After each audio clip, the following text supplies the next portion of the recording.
I didn't come up here with an argument, just a question on clarification. Mm-hmm.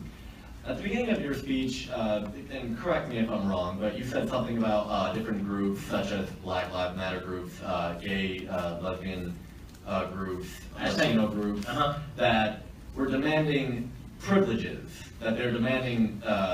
No, I'm saying there's a hierarchy of victimhood that exists in the philosophy of what they call intersectionality that suggests that American society discriminates against each of these groups, and therefore the government must make up the difference. No, I said that they claim that there is such a thing as white privilege. Mm-hmm. And I said that there's such a thing as victim privilege, which allows you to basically say shut up and also engage in violence. That was the exact phrase. From your perspective, what would you say that these groups are fighting for? What do you say their motivation is? I think that, like all interest groups, their interest is in large part in self-perpetuation. I think that in a lot of politics, there's an interest in self-perpetuation. And this is true for virtually all interest groups. It's true for Jewish interest groups, it's true for black interest groups, it's true for all interest groups are in the business of saying to people, we have victimhood status, we need your money to help fight it. And so, and that's, and that may be true to a more or lesser extent, but the idea that across the United States, all black people are being discriminated against, and that's the cause of the wealth gap between black and white in the United States. Or that gay people across the United States are victims of this terrible straight privilege that exists across the United States and that's manifest in broad-based discrimination against gay folks. You actually have to show evidence of that. If you show evidence of that, I'm happy to acknowledge that it exists, and more than that, I would prefer individual evidence that we can all do something about it as opposed to just saying it's out there somewhere. Okay. You've been saying a lot about how like all these people are claiming that they're victims. Mm-hmm. For you, as a white male, have you ever tried putting yourself in these people's shoes? Have you ever tried to look from their standpoint? Sure. I mean, but I don't know what that means because every individual has a different standpoint. Colin Powell's kid is not the fellow who just spoke.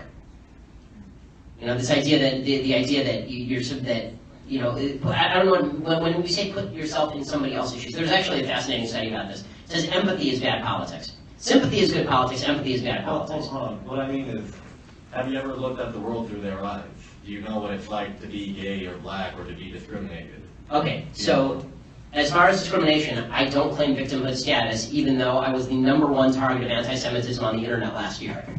Okay, I'm not discriminated against in the United States. Okay, I'm very free here. I do really well.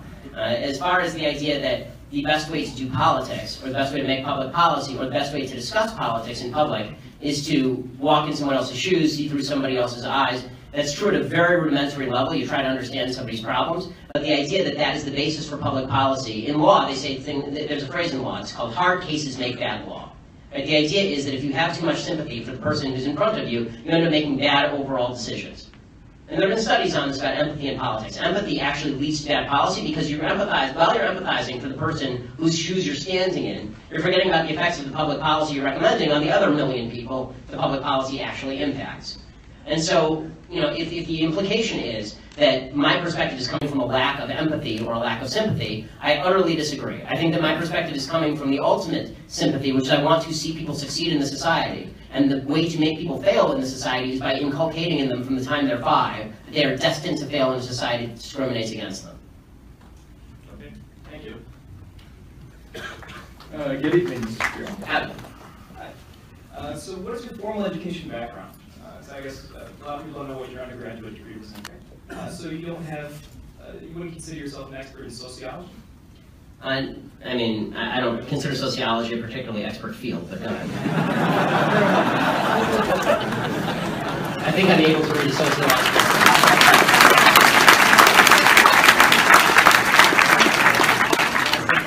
It is a field of study, but so you're not necessarily an expert. Yes, there are lots of fields of study. Right. Well, what I'm getting at is there's a lot of topics. Let's put it this way, I know a lot less about welding than I do about sociology.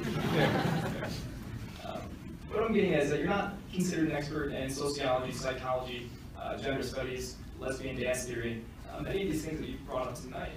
I know a lot more about all those others than lesbian dance theory. As far as, if you want to take issue with the argument, I would urge you not to use the argument from authority, which is somebody has a PhD by their name, they know what they're talking about. Right. No, I'm That's a dumb argument. What I'm trying to get at is that the fact that Do you have any other further education in any of these topics or any of these fields of study? I don't need a 7-year degree in sociology. No bullshit when I hear it.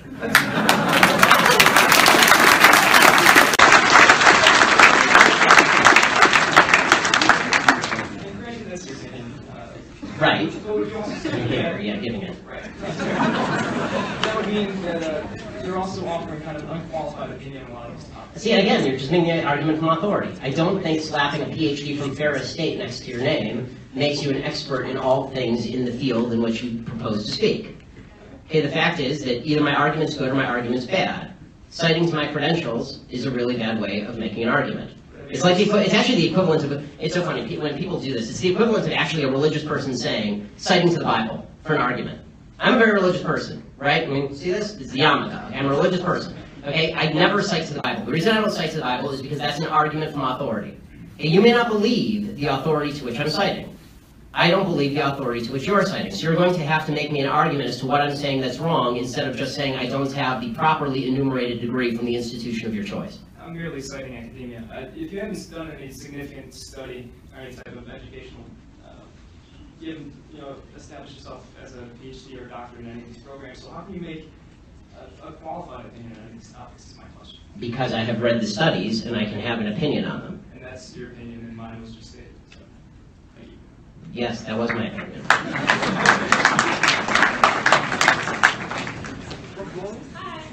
Hi. My name's Emma. I'm an RA here. And you said safe place was weird to you? The phrase safe spaces is weird to me because if you want to say that it's a comfortable space, that seems to me a better phrase. Safe space is a dumb phrase because it implies that if you walk out the front door of your RA building, somebody's going to beat the hell out of you. That's not what it means exactly.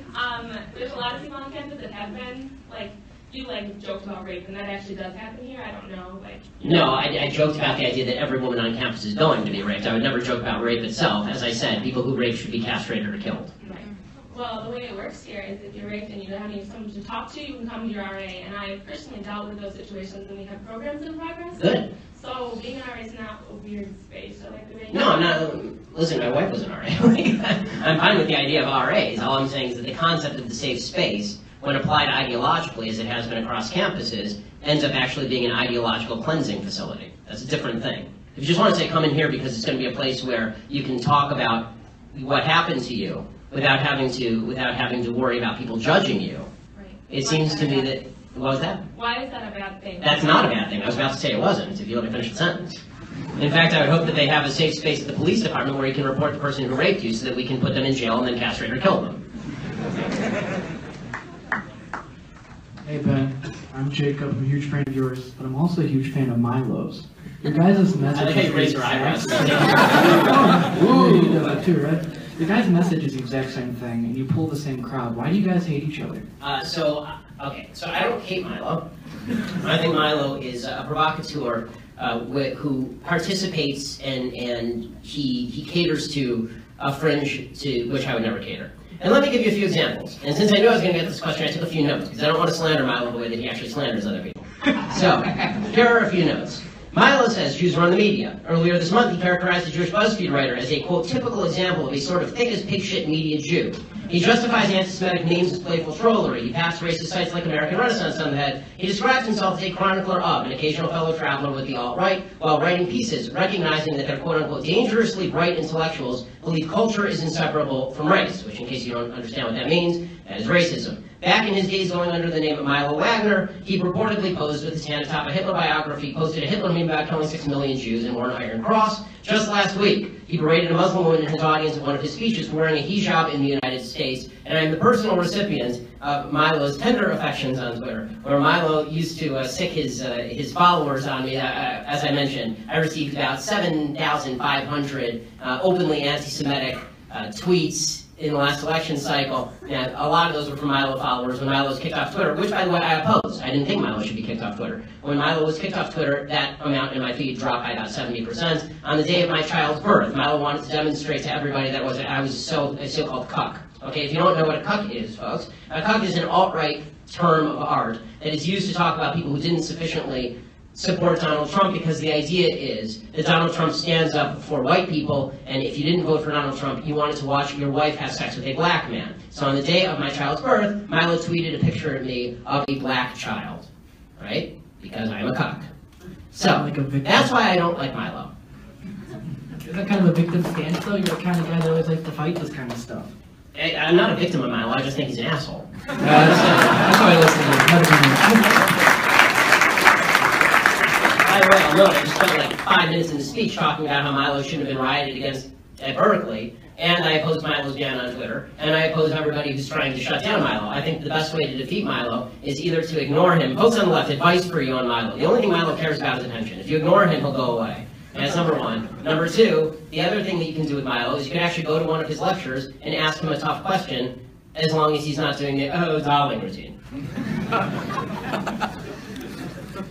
Hi Ben, I'm Tim. I am from Grand Valley and I had dinner with you this fall. I want to thank you first because my professor asked how I want to be identified and I did answer with your holiness. So I got your holiness in that class. That's excellent. And also I sued my university for putting up safe spaces and we're going to win that case. That's so great. thank you for your help.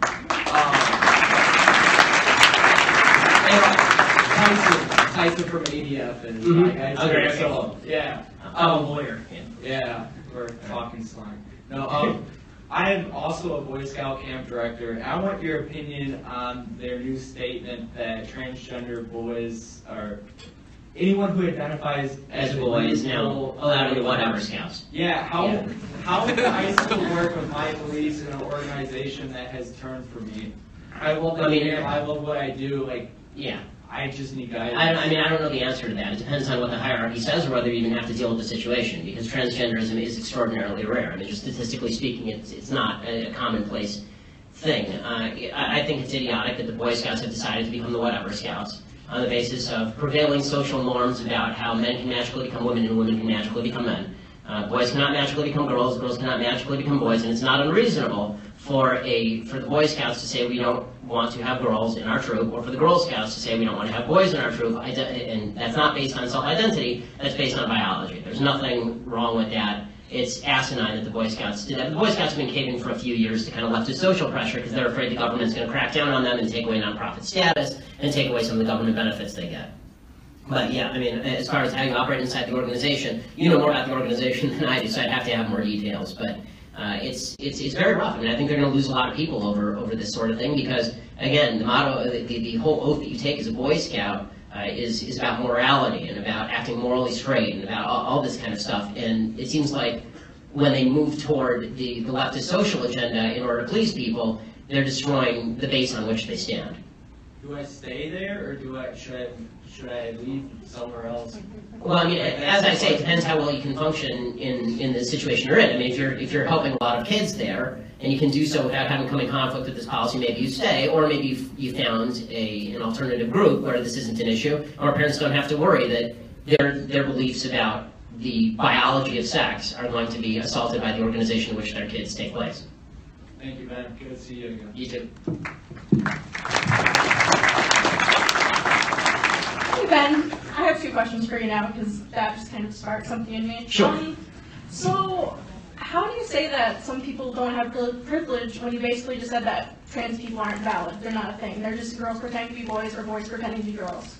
Okay. Like, okay, I That's know what you said, that okay. sex is biological, but gender is a completely different thing. It's No, just gender is not disconnected from sex. So. It's not completely disconnected, but it's still a cultural thing. It's still from society. It's still Okay. in the mind. No, it is not in the mind. Okay, you're not a man if you think you're a man. And I didn't say pretending, or if I did, I shouldn't have said pretending. Let me You amend. said playing. Okay, I said a boy who thinks he's a girl. That's the usual phraseology I use. Not playing. I usually say a boy who thinks he's a girl or a girl who thinks he's a boy, which is technically what we're talking about here. As far as the actual psychological issues at play, it used to be called gender dysphoria or gender identity disorder. Now they call it gender dysphoria. The idea that sex or gender are malleable is not true. Okay, and I'm not denying your humanity if you're a transgender person. I am saying that you are not the sex to which you claim to be. You're still a human being, and you're a human being with an issue that I wish you Godspeed in dealing with in whatever way you see fit. But if you are going to dictate to me that I'm supposed to pretend that men are women and women are men, no. My answer is no. I'm not going to modify basic biology because it threatens your subjective sense of what you are. Okay, but you're still saying these kids should like not be accepted because they don't really fit in either place? They can't just like... I'm saying that the Boy Scouts have a standard. You must be a biological boy to be a Boy Scout. You have to be a boy to be a Boy Scout. Where's that written though? That In the you name have to Boy biologically be a Scouts. They literally specify it just because a name says something. Because for all of human history, boy meant boy and girl meant girl. Boy did not mean It's girl. 2017 though, like, people are learning more things. There's cultures that have And if I call you a moose, are you suddenly a moose? Okay, if I read on yes, that's right. Men and women are a completely different thing. This is true. Have you ever met a man or a woman? But They're most completely things are a different. completely different thing. You can't just say you're a cat. It's not a thing. It's genders. It's not saying you're Okay, a why is that? I don't understand. Why? Okay, let me ask you this. Okay, I won't ask you how old. I will ask you how old you are. Okay, because you're young enough that it's probably not insulting to ask you. So. I'm 22, so I'm probably young and naive, right? No. Why aren't you 60? Why aren't you 60? Because it's And why- this is something that you... Why can't you identify as 60? What is the problem with you identifying as 60? Because it's not the same as gender. You can't just... You're right. Age is significantly less important than gender. You can't magically change your gender. You can't magically change your sex. You can't magically change your age. You can still legally change it. People recognize You can't it. legally change your age, by the way. Obviously. You can change your name, you can change your sex, you can change your identity. Just because you can do things legally doesn't mean that they are correct biologically. You could do lots of things in the past that were incorrect biologically and correct legally. For a long period of time in the United States, sterilization of the mentally ill took place. That didn't make it okay. Skinner versus Oklahoma. Justice Oliver Wendell Holmes wrote the decision. Right. I still just don't understand why you have people open-minded and accepting of these children that have gender. It's not a matter of open-minded and accepting. I want them to get treatment that they see fit. That's not involving me. The idea behind the transgender movement as a civil rights movement is the idea that all of their problems would just go away if I would pretend that they were the sex to which they claim membership. That's nonsense. The transgender suicide rate is 40%.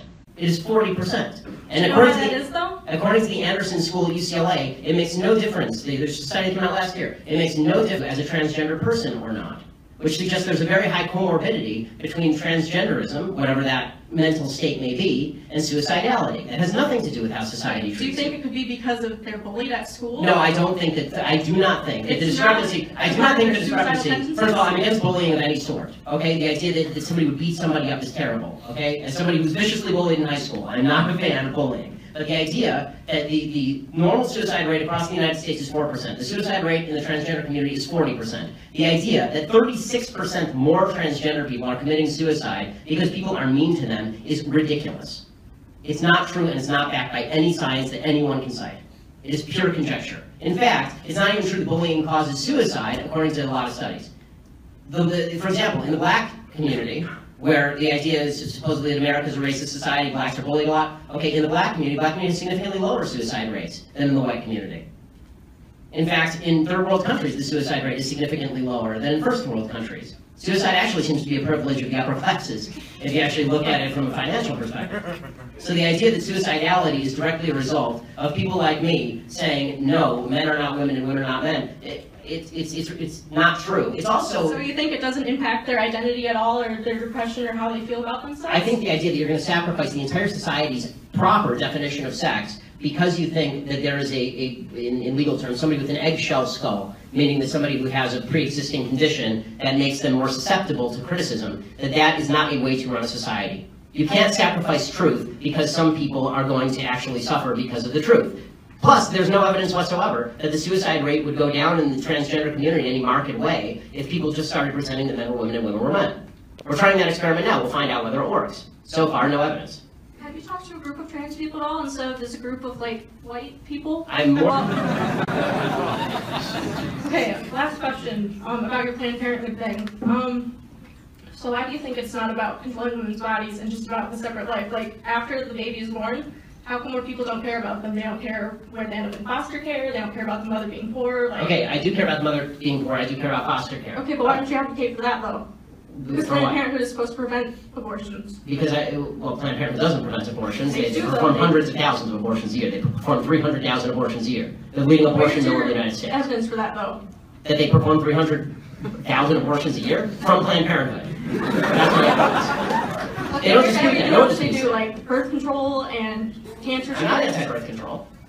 I know, Birth but it's control only is Planned extraordinarily Parenthood cheap. that provides affordable birth control, which would in turn. Okay, provide they're not the only abortion. people in America who provide affordable birth control. You can go get a pack of condoms down at the local CVS for $12. But condoms break, people need medication too. Yes, and it's true that most forms of birth control are also extraordinarily cheap on an annualized basis. Unless you have a severe problem, though most birth control is very cheap and readily available. And I'm not against people going and getting that from Planned Parenthood. As you may have noticed, I'm mostly against abortion.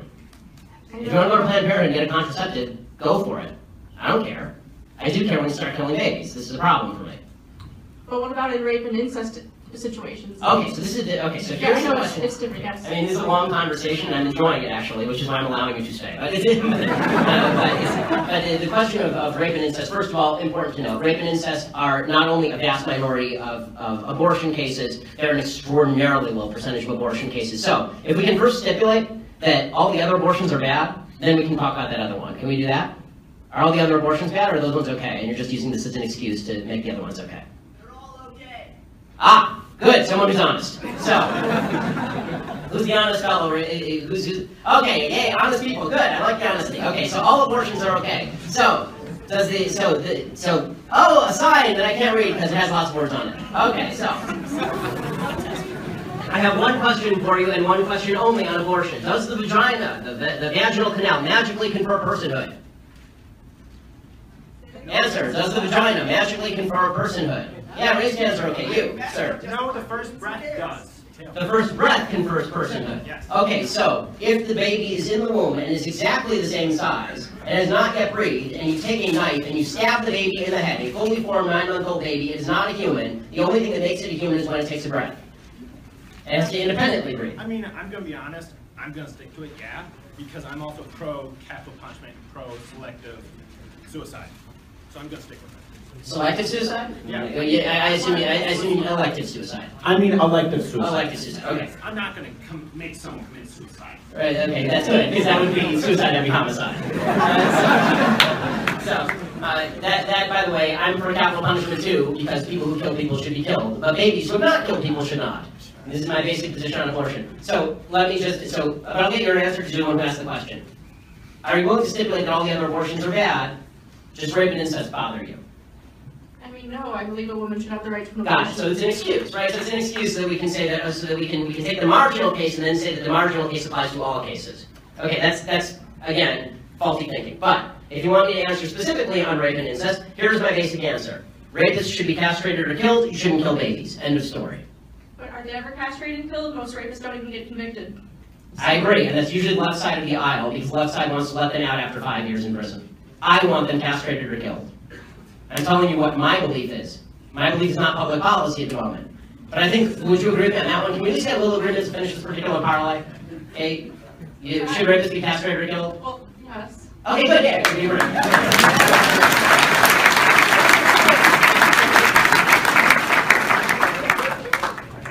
Hi Ben, I'm a huge fan. I watch your show every day. Thank you. She actually sent Subscribe me, to Daily Wire for $8 a month. you should do it. She actually set me up nicely for that. I'm pro-life just like you. You once said that you make an exception for the health of the mother when it's Life at of risk. the mother, yes. I'm curious how you justify that from a pro-life perspective. Okay, so from a pro-life perspective, when you're judging between you're judging between the value of 2 lives.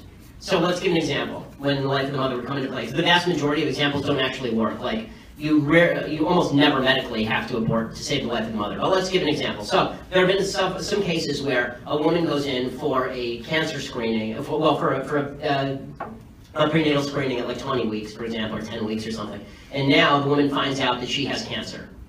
And so the question is, can she have chemotherapy even if it kills the baby? So now you're talking about, does she have to die in order for the baby to be born? So you're not talking about both people are going to live. If both people are going to live, then it's not a relevant point. The question is, do you kill the mother to save the baby, or do you kill the baby to save the mother? And there, my argument is that you are allowed to kill the baby to save the mother, because the mother takes priority over the baby, but that's an almost unthinkable choice. But I can see the argument, I can certainly see the argument the other way, but I think that the mother's life trumps the baby's life if it comes down to it. But that is literally the only case in which I am pro-abortion. Okay, thank you. Sure. And I have one more question. for the sake of hypothetical, let's say that the Supreme Court ruled against gay marriage, they decided that case correctly, and so it's still left up to the states? Yes. You once said in the Rubin Report that if Leviticus 18:22 is your main argument against gay marriage, then that's not very good. Yes, it's a bad argument. How do you make a secular argument? Okay, so the way that you make a secular argument against gay marriage on a state level. So first let me give my position on same-sex marriage, and then I'll explain to you the argument about same-sex marriage and why the state should not approve it from the state level. So my position on same-sex marriage, to be clear, is perfectly libertarian. I think the state should get completely out of the business of marriage. I think the state has no business telling me who I can and cannot marry, and that is on a religious basis. I have 2 marriage certificates. I have one from the state of California. I have one from my rabbi. The one from my rabbi is the one that matters. The one from the state of California is buried somewhere in my garage. I don't care about it because it doesn't mean anything to me, because as a religious person, I don't care what the state of California has to say. I care what my religion has to say about it. The one from the state of California didn't allow me to have sex with my wife. The one from the rabbi did. So it's much more important to me. So that's my perspective on whether the state should be part of marriage. My answer is no. Now, here's the argument as to why the state does not have an interest in promoting same-sex marriage. What is the state's interest in promoting same-sex marriage? That's the argument. So, the state does have an interest in promoting heterosexual marriage. The reason I say that they shouldn't get involved is because I think that every time the state gets involved in anything, it screws it up pretty badly. But they do have an argument in promoting the bearing and rearing of children within a married couple. And children are born in heterosexual couples naturally to the couple, and they're not born naturally to homosexual couples. Basic biology, again, rearing its ugly head. So, that being the case, the state does not have an interest in you falling in love with somebody. The state doesn't have an interest in you living with somebody. The state doesn't give a crap, okay? And the state shouldn't give a crap. Anthony Kennedy's argument in Obergefell is the stupidest argument in the world. He says the state marriage certificate confers dignity. If you're looking to the state to confer you dignity, the same state that has the DMV figuring out how your life should run, you're looking in the wrong place for dignity. So my view is that if the state has any interest in marriage whatsoever, it's in the promulgation of marriage, and that is only in the increase of children, in creating and rearing children. And that doesn't exist in homosexual couples naturally. It does exist in heterosexual couples naturally. In fact, the vast majority of marriages, like a generation ago, 2 generations ago, were from people who were getting pregnant out of wedlock and then, oops, better get married. Right? And so the state promoted that because the idea was better they should be married than there should be single motherhood. So give them a few benefits. And it turns out single motherhood on a societal level is actually quite terrible. That's not a rip on single mothers. There are many wonderful single mothers who do a wonderful job. It is a rip on a society accepting single motherhood as comparable to marital status for children, because it's not the same thing. Thank you very much. Hi. My question's way off topic, but I really just want to... I'm not sure we have a topic at this point, so go for it. I really just want to know your reaction to thousands of high-rise architects, structural engineers, and physicists all signing a petition claiming planned demolition was used on 9/11, and that a proper investigation did not take place afterwards. I know it's considered like a lousy conspiracy theory. It's a lousy conspiracy. Yeah, okay, but still, it's... But why should we ignore professionals that have a hell of a resume like Lynn Margulis, who was awarded the National Medal of Science, and like there's... I don't know what he or she, I don't know who Lynn Margulis is, so that's number one. So it's hard for me to refute the credentials of a person who I've never heard of, but let's assume they're the greatest architect in the history of humanity. Because conspiracy theories on a government level are almost always wrong. They assume a level of competence on the part of the government that simply does not exist. Okay, so start from the fact that the government sucks at everything, and then figure out how exactly they plan to demolish 2 of the biggest towers on planet Earth, as well as the Pentagon. They do it all simultaneously and somehow avoid the blame. They're amazing. Right? Now, the government sucks at everything, so that's the number 1 answer. Number 2 answer, there's no scientific evidence, as far as I can see, for planned demolition. I saw planes hit towers. I saw the tops of the towers collapse and collapse in on the rest of the towers. No, I